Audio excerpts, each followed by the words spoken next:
කොනිචිවා සුබ දවසක් online Japanese classroom with Hashini සෙන්සී YouTube channel එකත් එක්ක එකතු වෙලා ඉන්නවල සියලු දෙනාටම. JFT exam එකට අදාළ වෙන ඉරොදොරි A1 book එකේ 7 වෙනි lesson එකේ පළවෙනි කොටසේ වීඩියෝ එක මම ඔයාලට අරගෙන අවිල්ලා තියෙනවා. ඔයාලා තවමත් part 1 වීඩියෝ එක බැලුවේ නැත්නම් උඩ තියෙන link එකෙන් හෝ description එකේ තියෙන link එකෙන් මේ වීඩියෝ එක බලන්න පුළුවන්. අපේ channel එක තාමත් subscribe කරලා නැත්නම් bell icon එකත් එක්ක all press කරලා අපි වීඩියෝ එකක් දාපු ගමන්ම දැනගන්න. අද මම ඔයාලට අරගෙන ආවේ 7 වෙනි lesson එකේම දෙවෙනි කොටස. අපි දැන් third unit එකට යමු. චොත්තෝ සෙමයි දස්. ටිකක් ඉඩ අඩුයි. දොන්න ඊයේ මොන වගේ නිවසක්ද? අපි බලමු දැන් අපිට තියෙන්නේ මොන වගේ නිවසක්ද කියලා අපි කෙනෙකුට හඳුන්වන්නේ කොහොමද කියලා. A 広い හිරොයි. පළල්. B 狭い සෙමයි. පටු. එහෙමත් නැත්නම් ඉඩ අඩු. C 大きい、 ඕකී. විශාලයි. D 小さい、 චීසයි. කුඩයි. E 新しい、 අතරශී. අලුත්. F 古い、 පරණ. G 静かな、 ශිසුකන. සංසුන්. සාමකාමී. H うるさい、 උරුසයි. ഘോഷාකාරී. I きれいな、 කිරේන. ලස්සන. පිරිසිදු. J 汚い、 කිතනයි. අපිරිසිදු. අපිලිවෙල. අපිට දැන් සංවාද 4ක් අහන්න ලැබෙනවා. මේ සංවාද 4ට හොඳින් සවන් දීලා බලන්න ඔයාලට තෝරන්න පුළුවන්ද කියලා මොන විදිහේ ස්ථානයක් ගැනද මේ කියන්නේ කියලා අපි දැන් පළවෙනි සංවාදයට සවන් දෙමු. 1オートさんはどこに住んでいますか？長浜に住んでいます。家はどうですか？ちょっと狭いです。そうですか。オートさんはどこに住んでいますか? ඕතෝ කොහෙද ජීවත් වෙන්නේ? නගහමනි සුන්දෙයිමස්. නගහමවල ජීවත් වෙනවා. ඉයවා දෝදෙස්කා? නිවස කොහොමද? චොත්තෝ සෙමයි දැස්. ටිකක් ඉඩ අඩුයි. සෝදෙස්කා? එහෙමද? දැන් ඔයාලට මේ ඇහුණ සංවාදයත් එක්ක මේ ආ සහ ඊ කියන රූප දෙකෙන් මොන රූපයද මේ සංවාදයට අනුව වඩාත්ම ගැලපෙන්නේ කියලා තෝරන්න පුළුවන්. මේ සංවාදයට අනුව වඩාත්ම ගැලපෙන්නේ ඊ රූපය. අපි දැන් දෙවෙනි සංවාදයට සවන් දෙමු. 2テアさんはどこに住んでいますか？新町です。家はどうですか？とても綺麗です。いいですね。 තෙයා සන්වා දොකොනි සුන්දේ ඉමස්කා? තෙයා කොහෙද ජීවත් වෙන්නේ? shiන්මචි දෙස්. shiන්මචි වල. ඊයවා දෝ දෙස්කා? නිවස කොහොමද? තොතෙමෝ කිරෙයි දෙස්. ගොඩක් ලස්සනයි. ඊ දෙස්නේ. හොඳයිනේ. දෙවෙනි සංවාදයට අනුව ආ සහ ඊ රූප දෙකෙන් ආ රූපය තමයි ගොඩක්ම ගැලපෙන්නේ. අපි දැන් තුන්වෙනි සංවාදයට සවන් දෙමු. 3アナさんの家は会社の近く？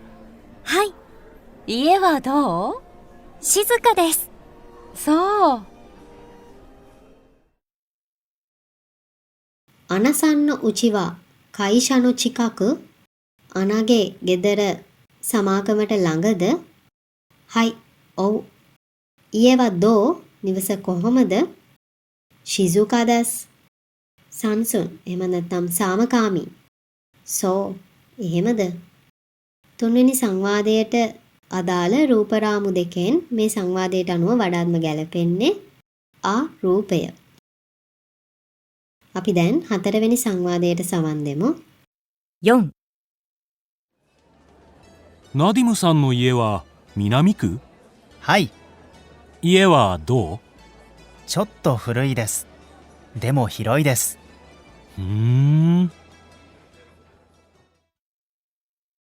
නදිම සන්නෝ ඊවා මිනාමිකු නදිමගේ නිවස දකුණු ප්‍රාන්තයේද? හයි. ඔව්. ඊවා දෝ නිවස කොහොමද? චොත්තෝ ෆුරොයි දෙස් ටිකක් පරණයි. දෙමෝ හිරොයි දෙස් ඒත් පළල් ඉඩකඩ සහිතයි. 4 වෙනි සංවාදයට අනුව රූප දෙකෙන් වඩාත්ම ගැලපෙන්නේ ඊ රූපය.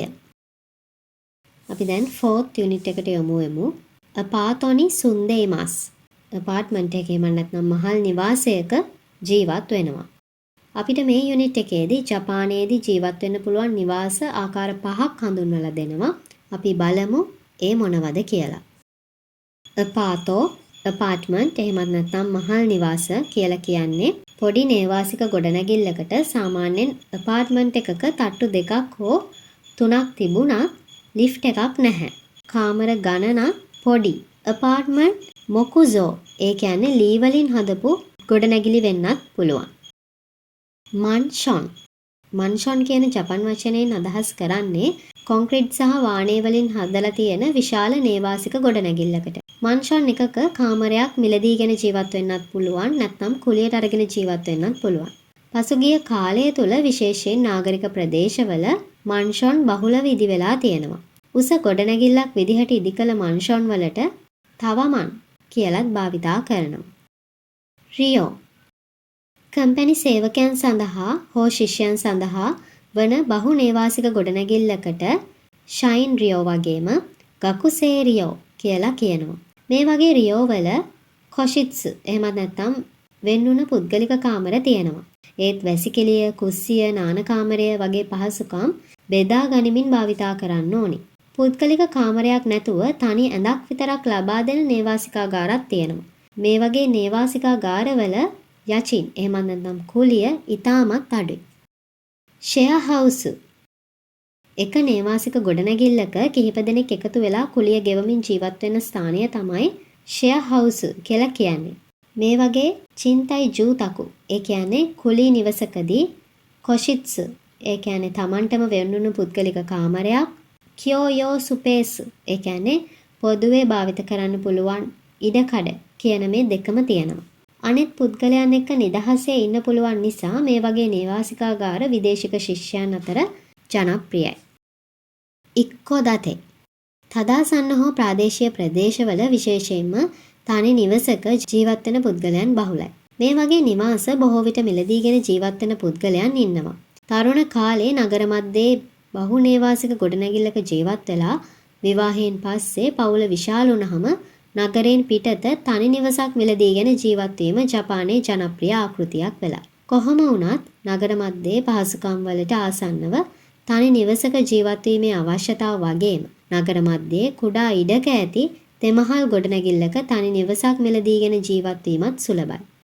අපිට දැන් මේ ජපානයේ නිවාස ඇසුරෙන් සංවාද 3ක් අහන්න ලැබෙනවා. අපි දැන් පළවෙනි සංවාදයට යමු වෙමු. 1、ビサルさんはどこに住んでいますか？会社の寮に住んでいます。広いですか？いえ、広くないです。そうですか。でも、とても静かです。近くに公園があります。そうですか。ビサルさんはどこに住んでいますか? 비사루 කොහෙද ජීවත් වෙන්නේ? 会社の寮に住んでいます. සමාගම් නේවාසිකාගාරයේ ජීවත් වෙනවා. 広いですか? පුළුල්ද? いえ、広くないです. නැහැ. පුළුල් නැහැ. そうですか? එහෙමද? でも、とても静かです. ඒත් ගොඩක් සාමකාමී සංසුන් පරිසරයක් තියෙන්නේ. 近くに公園があります. අසල උද්‍යානයක් තියෙනවා. そうですか? එහෙමද? අපි දැන් දෙවනි සංවාදයට සවන් දෙමු. 2、アルニさんは私は北町のアパートに住んでいます。綺麗ですか？はい、綺麗です。でも、ちょっと古いです。そうですか。静かですか？いえ、近くに学校があります。あまり静かじゃないです。ああ、アルニさんは、アルニ。私は北町のアパートに住んでいます。මං北町වල අපාර්ට්මන්ට් එකක ජීවත් වෙනවා. 綺麗ですか? ලස්සනයිද? はい、綺麗です。ඔව්, ලස්සනයි. でも、ちょっと古いです。ඒත් ටිකක් පරණයි. そうですか. 静かですか? එහෙමද? සංසුන් පරිසරයක් තියෙනවද? いえ、近くに学校があります.